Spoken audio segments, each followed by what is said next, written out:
What's up guys, Steven here, welcome back to another video. So in the last days something happened that we all knew it will happen one day, but we didn't expect it to happen. Now Huawei was banned by the US government, and the internet right now is full with videos about it, but also there's a lot of misinformation on this topic.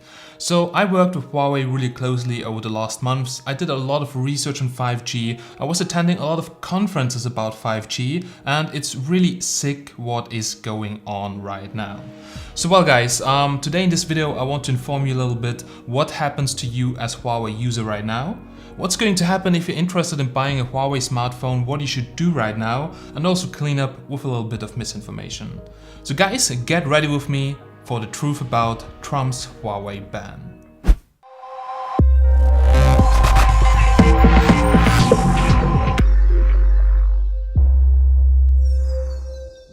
US President Donald Trump moves to effectively ban Chinese telecommunication firms from doing business with American companies, and it's going to impact both the nations and the global tech industry.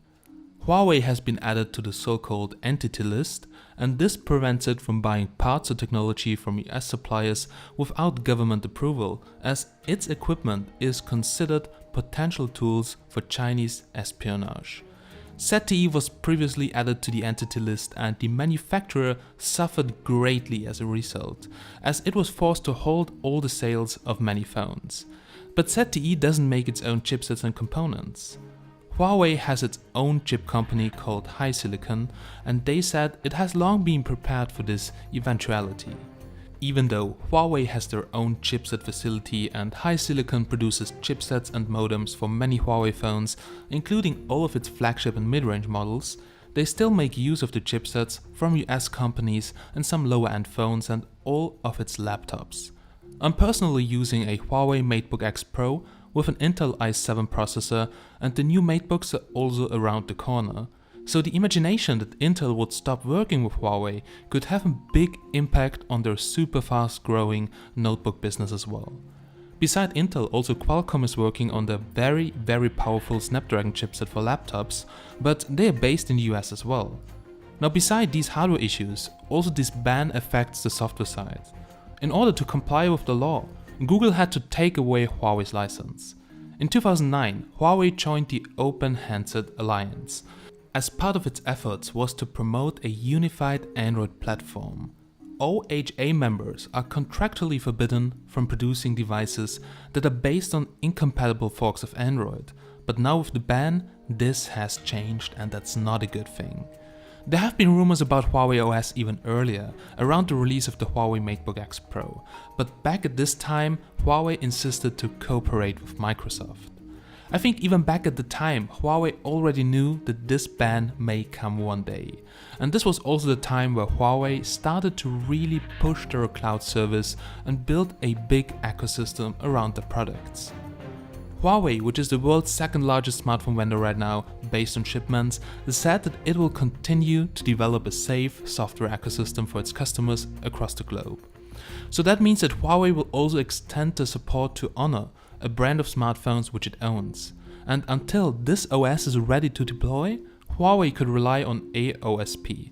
Now AOSP stands for Android Open Source Project, and it is the open source version of Android. The main difference is that it comes stripped off Google Mobile Services, which is a package for Google services such as the Google Play Store, Gmail and YouTube.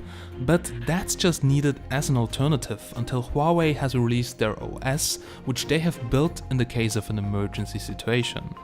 Also, this is only a problem for the newly released Huawei devices, like the new Mate series which is upcoming, because smartphones available right now, like the P30 series, will receive all the updates as Google said. It looks like Huawei has prepared the software for this event, and this also has been shown by the big efforts in the last years of building their own Huawei cloud services. In addition to Android, the US government's move has seen Intel, Qualcomm, Xilinx and Broadcom reportedly pause supplying chips to Huawei until a resolution has been reached. But this ban also has negative impacts for the US. Apple's, Intel's and Qualcomm's business could be impacted in the future in China, as they are both US companies. However, the Chinese smartphone vendors also heavily rely on Qualcomm's chipsets, and if China bans or increases the tax on Qualcomm, it also won't be good for the Chinese companies. So banning Huawei from buying components or software from the US companies would surely impact Huawei's global business and also impact the overall industry as well. Huawei is buying more than $11 billion in goods and services from the US companies each year. And also for the P30 series, they bought enough materials to fit the demand. But right now we don't know what's going to happen in the future. But we do know one thing for sure: it will also make the US suppliers suffer. But what about 5G? It looked like this and the fast growth of Huawei to the second biggest smartphone maker have affected this ban. Now the main thing is that Huawei's 5G equipment is very affordable. So while the US could use products from other vendors, they're usually of higher cost.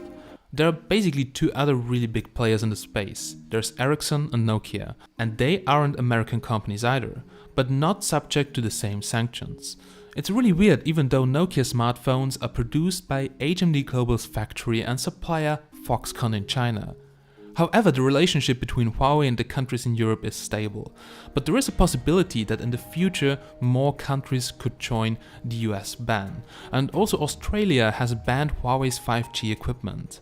But at this stage, I don't think that any big European country would ban Huawei, as its 5G solutions are way cheaper and competitive compared to other players. All in all guys, it's a big mess for the whole tech industry and a really sad day for the mobile industry. And it's also really sad to see that politics can slow down the innovation and technical growth all around the globe. So guys, that was basically in a nutshell what happened and what will probably happen in the future. But if you look into the past, almost the same ban happened to ZTE. Now ZTE is a big telecommunications company, they also do smartphones, and when that ban hit them, they actually had to go out of business. For some reasons. First of all, it's a way smaller company than Huawei, but still a big company. Now 25% of their parts of the smartphones came from the US. That's really a lot. And also, they couldn't push any security updates, no Google, so it was a big hit for the company. It had to go out of business for some time. So they managed to come back by paying money to the government. I think it was the first time something like 400 million. And then there was also a team from the US and they were checking that they comply with all the bullshit US regulations. Anyway, they did somehow lie or something. I don't know the story exactly, but they broke some embargo. And then they had to pay $1 billion to stay in business. So really ridiculous. And it was just all about the money. And yeah, this was not good for ZTE. So this was really, really a big hit. So from looking at the past, this could also be a possible solution now for the future. So maybe Huawei could find an arrangement with the US government, pay a lot of money and actually be able to do business again with the US, or maybe also there has to be a compliance team checking everything, maybe even reverse engineer stuff, I don't know. But I think Huawei won't go that way. Now, nobody knows what Huawei will do, but it's a way bigger company than ZTE. They're kind of independent, still they depend on the US, but they have a lot of sources, a lot of knowledge, a lot of research and development that they can do some stuff on their own. So I'm pretty sure they have something in the back, like an operating system. We all know about that. Not going to be sure if they're gonna release it or stay with Android open source projects or what other ways are coming up. And also, it's very different to ZTE because they make their own chipsets. So they make their own chipsets, the high silicon Kirin 980, for instance, now in the Huawei P30 Pro. And yeah, it's a great chipset, but still some parts from their phones are needed from the US. And it's a really huge company, a global company, so they can probably find some solutions to source all those things from somewhere else. And I think this is actually the way which Huawei will go. Now regarding 5G, well, a lot of political reasons. Now Huawei is now the second largest smartphone maker behind Samsung, so they overtook Apple, which is really crazy. And I think the growth of Huawei was just too fast for the US, and the US got really scared about that massive Chinese company which will take over the world with their telecommunications equipment, smartphones. There was once a good saying that a country without their own telecommunications is like a country without an army. And this also happens to the US right now. So they rely on a lot of technology outside of the US, and they're really scared right now about all these other companies of China and all that stuff. But the problem is that Huawei is really advanced in 5G. They're not only the technology leaders, they also have the technology at really good prices. So what will happen right now if they try to pick another company, that the price of the whole 5G thing will raise up. So now if the US decides to go with another company like Nokia or whatever, now their system also works, but it's like way more expensive, probably can't roll out that fast, and probably isn't that good. So overall, this trade war right now, whatever you want to call it, is not only affecting the government, it is affecting the consumers, it is affecting the businesses, because it will take longer for 5G to arrive. It will not only take longer, it will be more expensive. Also, Huawei has a big department in enterprises, so servers, everything, and a lot of businesses rely on that. And it's really crazy that this government thing here will also raise the prices for us consumers and for a lot of businesses and bring a lot of troubles. But as a consumer, just like me, I'm a Huawei user, so I'm using the P30 Pro, but also sometimes I have here an iPhone for comparison. I mean, all good smartphones, but really, for me, it's like I want to buy the smartphone which I want and not which the government is saying that I'm allowed to have. It's the same for China. Now, Huawei does not do a lot of business in the US. They do a lot in China mainland, and in China you don't have any Google services. So in China they don't care about it, but Europe is a very potent market for Huawei. Also India right now is growing a lot, and these are actually the countries where Huawei needs to have Google. So this can be really tricky in the future. But for the customers right now, if you have a Huawei smartphone, I've seen a lot of comments like, sell your phone as soon as possible. I would actually say that's big bullshit. Now the P30 Pro, if you just bought it like me, if you sell it right now in the panic sale, I already see some prices dropping, then it's stupid because you lose money, and it's still a good phone. So you will keep getting updates for the devices which are right now on the market, so you don't have to be scared about that. And if you sell it right now, it would just be plain stupid because you would lose money. Now for the future devices, well, not sure what's going on, but the P30 Pro definitely will get cheaper right now. And actually this is a good solution to buy the phone, because this model will still get the updates. So you will get it for a cheaper price, but it's still a good phone right now. So I'm really curious on where the prices of the P30 and P30 Pro will go in the next months. But don't panic sell your Huawei smartphone if you have it right now. That would just be a stupid idea.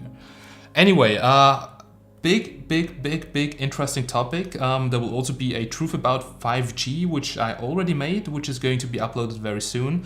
I think this is a very interesting topic all around the world, so stay tuned for that. If you watched until this point, oh my god, congratulations. Yeah, and big thanks. So if you watched until here, then write the hashtag Huawei down below in the comments. I would really be super curious who watched until this point. Anyway, big thanks for watching again, and just because I still have your attention, my last words are, dear Trump, f*** you. Alright, big thanks for watching, have a nice day, and bye.